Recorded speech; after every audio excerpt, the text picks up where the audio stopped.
Hey folks, I'll be honest with you. I don't really feel like doing a video today. I'm tired. I just want to chill. I don't think I have anything important to say today. And not every day that I will.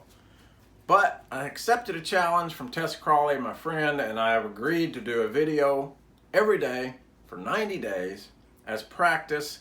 It's supposed to help me get my words right and not make so many mistakes and just get my stories right, while at the same time staying myself. And so this reminds me of how I've always done my life. There's many times where I didn't want to do something. I didn't want to accept so much responsibility. I have a lazy streak. I have a slight lazy streak. Maybe we all do. But I was listening to Gary Vee's Crushing It, and he's a little over the top for me at times, but I was like, he's an expert, at least.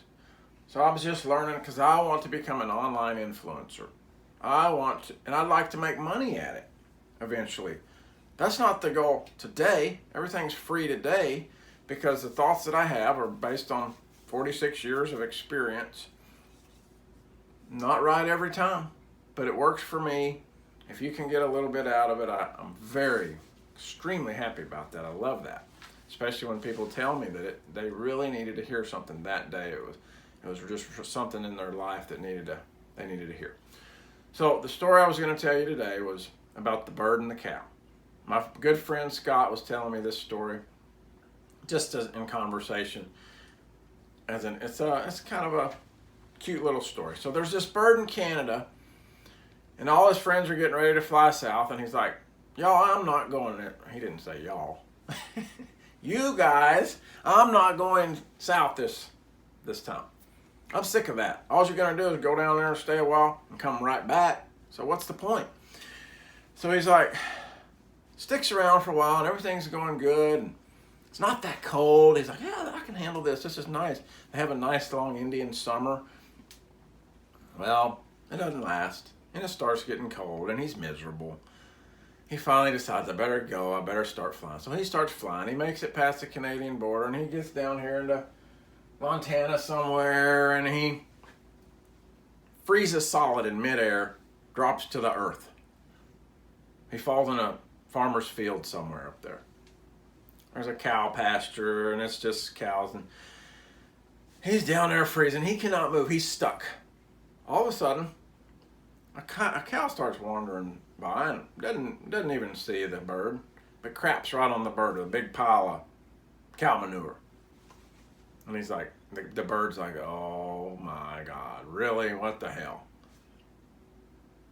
And then time passes by, a few minutes goes, and he starts to warm up and thaw out. He's like, fuck yeah. That's not so bad. Okay. He was pissed and now he's happy. He's so happy, in fact, he starts to celebrate and chirp and sing. Well, that gets the attention of the farmyard cat. Cats are curious. Cat comes around and he decides to investigate, clean the bird off a little bit.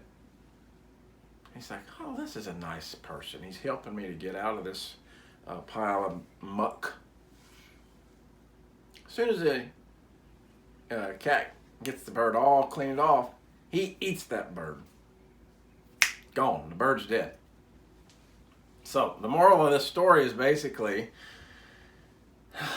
if you feel like you're being shit on, it doesn't necessarily mean they're doing it on purpose to hurt you or to harm you. That doesn't mean they're not your friend. If you feel like you're being cleaned up out of the shit and someone is helping you, doesn't necessarily mean they're your friend either. Everyone has their own motives. We have to be careful who we trust, but not. Doesn't mean shriek away and don't experiment and don't communicate, don't talk to people.